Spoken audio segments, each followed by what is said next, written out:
En el centro de la cultura muisca está una laguna, entonces se dice que ahí a esa laguna cayó del cielo, cayó una luz brillante, ¿sí? Cayó al fondo de la laguna y los muiscas estaban cerca de la laguna, pero eran como niños. ¿Qué quiere decir? Que eran primitivos, no tenían vestido, no conocían nada, o sea, eran muy primitivos, no conocían ni el fuego.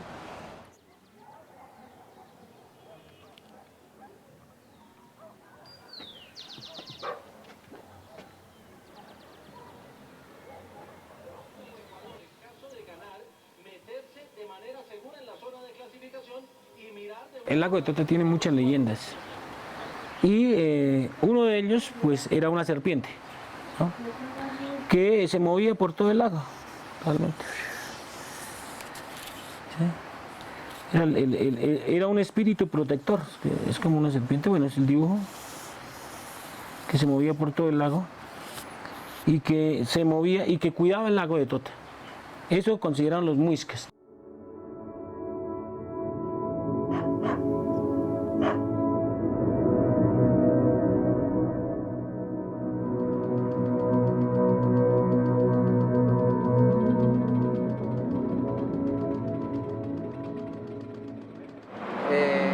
Monstruos se hace así y todo así.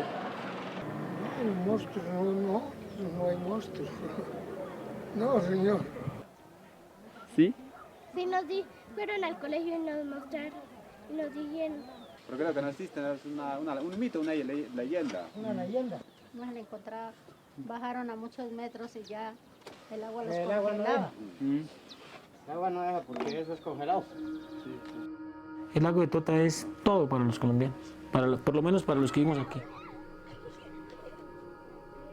El lago ha venido estando en peligro desde hace muchos años, prácticamente entrando el siglo XIX, cuando se crea la idea de una empresa siderúrgica para el departamento de Boyacá, con la idea de sacar pues agua del lago. Hasta entrado el siglo XIX el lago solamente tenía una salida natural.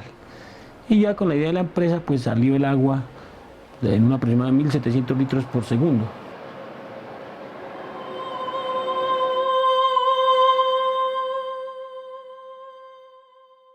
Hoy en día los niños no saben escuchar a los abuelos. Hoy en día les da pena hablar con los abuelos y es donde tienen todo el conocimiento. Son esos libros cerrados, lo que ya les decía.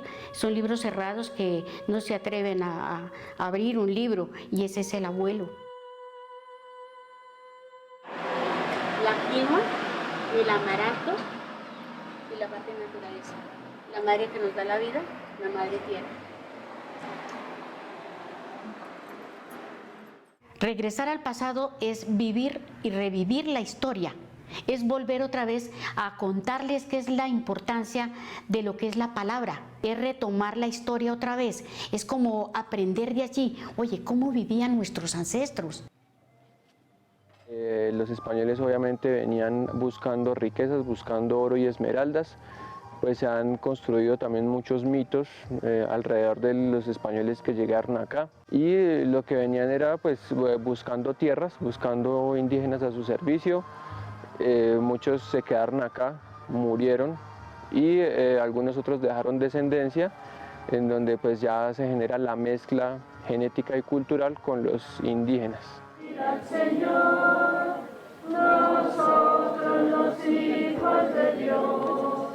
Alzar nuestras manos, rendirnos a Él y decirle que solo Él es fiel.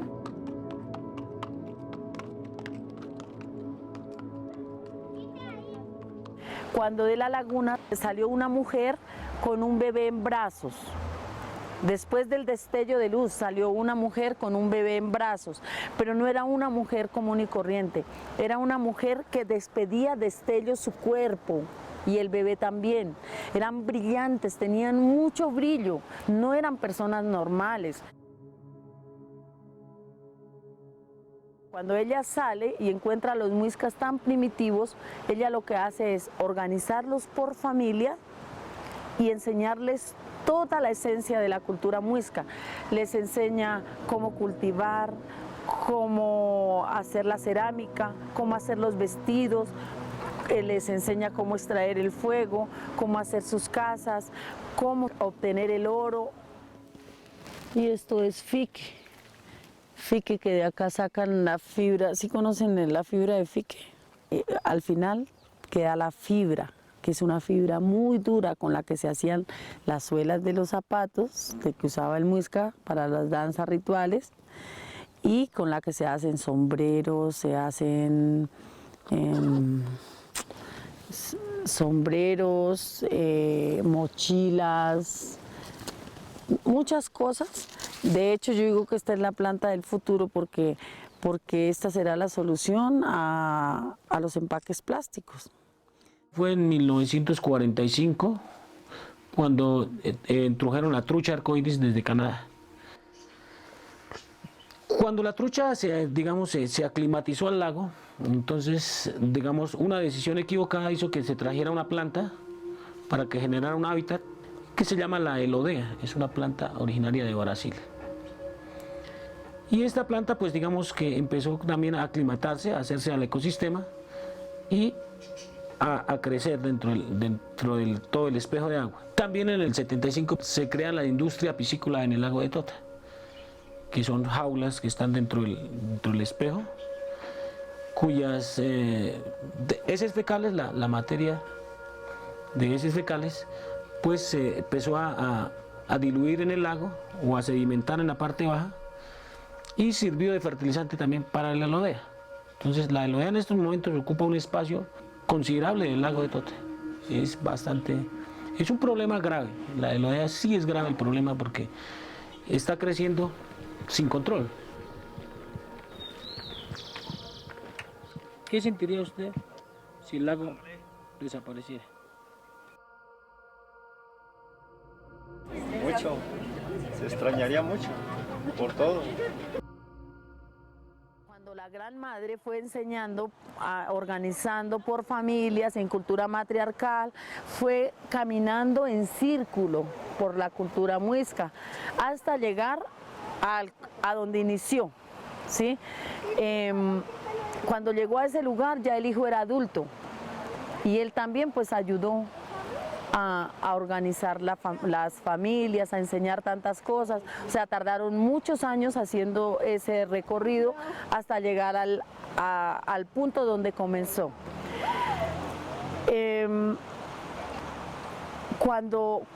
Cuando ya cumplieron con toda su tarea, todo lo que se habrían propuesto, pues se convirtieron en 2 serpientes de oro y se metieron dentro de la laguna y desaparecieron. De ahí en adelante entonces se les rendía tributo en las lagunas, en los ríos, cerca del agua, siempre se le rendía tributo a Bachué y a Bochica. Entonces la encontramos, esa serpiente representada en todo el arte de los muiscas. Ahí resalta, por ejemplo, las serpientes de las copas. En la orfebrería, en las pictografías encontramos serpientes, y eso pues nos está hablando de la importancia de este animal, quizá uno de los más importantes en toda la iconografía prehispánica en esta región. Lo que quiere decir es que aquellas lagunas eran residencia de alguna sublime divinidad en estos sentimentales indios, quienes veían en ellas una providencia llena de encantos y misterios.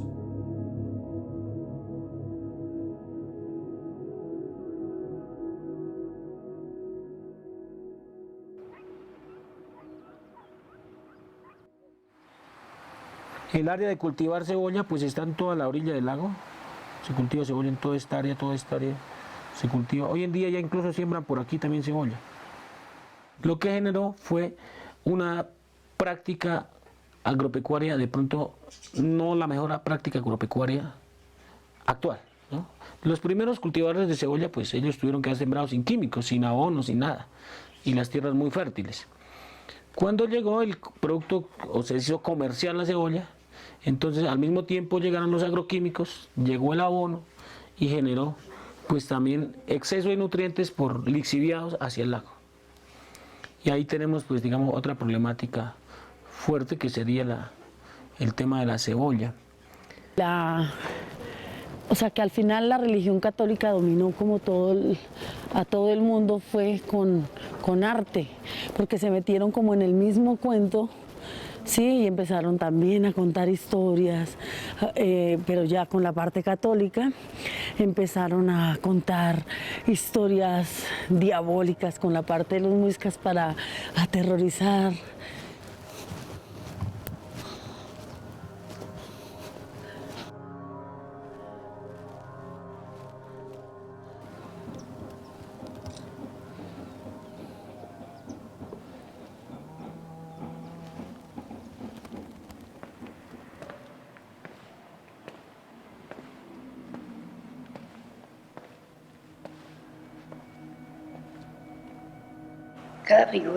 En cada figura le explicaban a los indígenas qué quiere decir el ángel del silencio. Y que en el templo era hacer silencio, a orar y todo eso. Luego los dos ángeles cuidando al demonio, para que él y el demonio lo colocaron ahí para que conocieran el mal.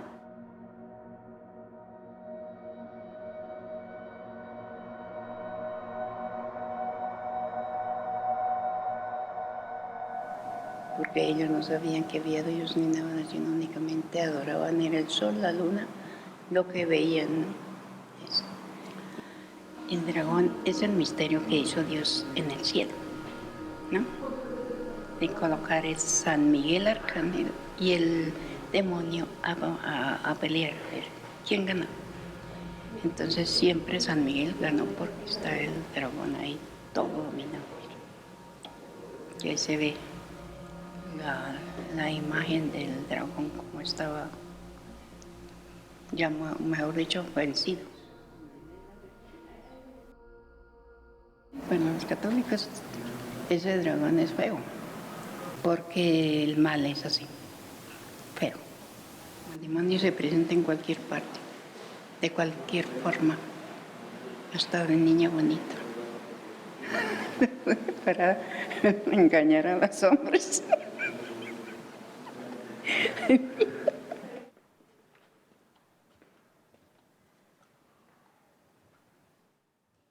Los españoles, pues en su mito de origen precisamente también traen la serpiente, pero ya con una connotación negativa. Para los españoles la serpiente es el diablo. Esto viene a chocar, hay un choque cultural, un choque de mitos de origen que genera con el tiempo un cambio de relaciones sociales, un cambio de relaciones con el territorio, resalta mucho pues la relación entre el hombre y la mujer. Realmente pues el machismo es importado de Europa con estas visiones donde ahí está el patriarcado, está el dominio de lo masculino y también hay un cambio de relaciones con el territorio porque ya se comienza toda la destrucción medioambiental pues que estamos viendo hoy en día incrementada después de varios siglos. El problema más grande que realmente tiene el lago de Tota es la entrada de nutrientes al lago. Y eso es derivado sobre todo pues de la petar, la falta de una petar, ¿no? Los químicos.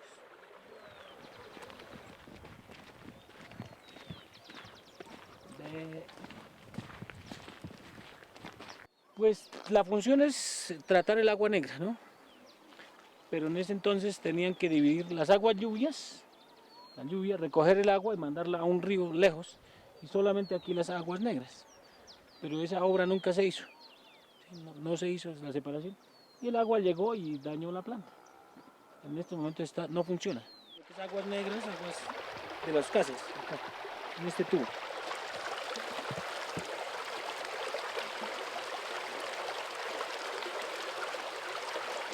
Y ya con la planta de tratamiento de aguas negras, lo que se supone es que aquí el agua saldría, digamos, medianamente ya tratada. Eso es lo que debería suceder, ¿no? Pues eso no sucede y entonces actualmente las aguas bajan aquí y pues van a desembocar abajo al lago. ¿Qué podemos hacer para ayudar a la laguna de Tota? Pues eso, digamos, es entre todos, ¿no?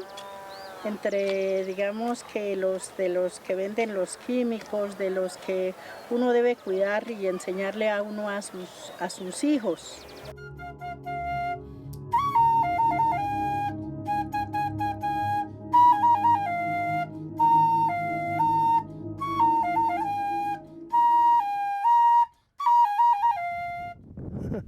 al natural.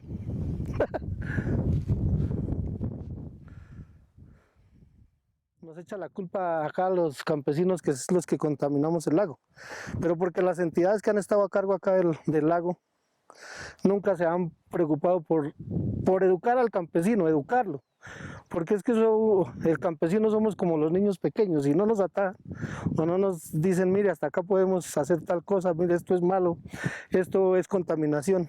Pues realmente las entidades que han estado acá a cargo de la conservación del lago, para mí no han hecho nada. Naturaleza no es ni una religión, ni es una moda, no, es un nudo que hemos aprendido a llevar los indígenas.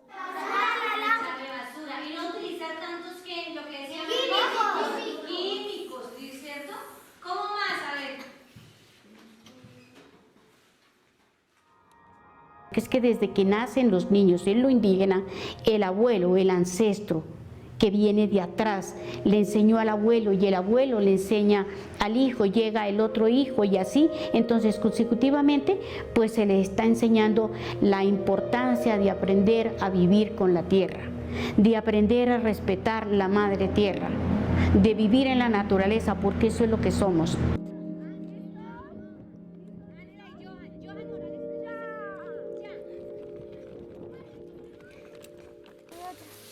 No las toquen, no las toquen, no, solo sí.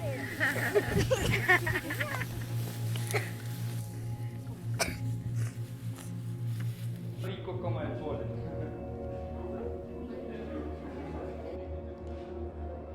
¿Ustedes cómo creen que es el monstruo?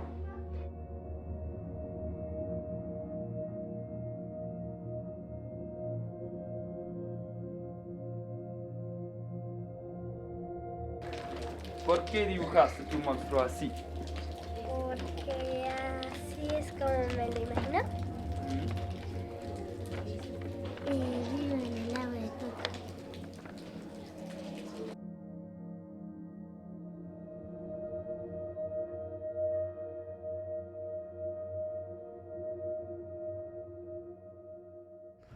Esa es el Bochica, que era el que mandaba con todo esto la provincia de Sogamuxi, que trajeron un sol de oro y lo botaron al lago.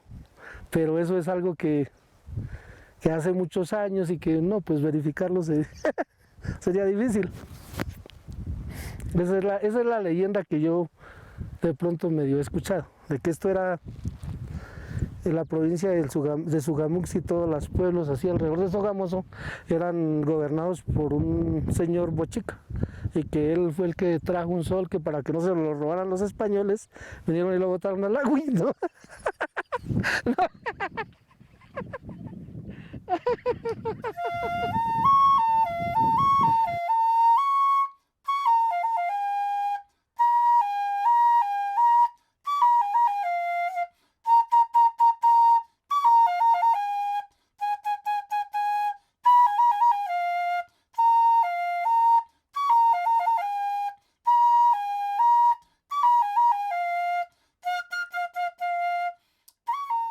¿Ves? Él representa como el cacique, el cacique con sus penachos, sus adornos y su trenzado acá. Mira acá, mira acá.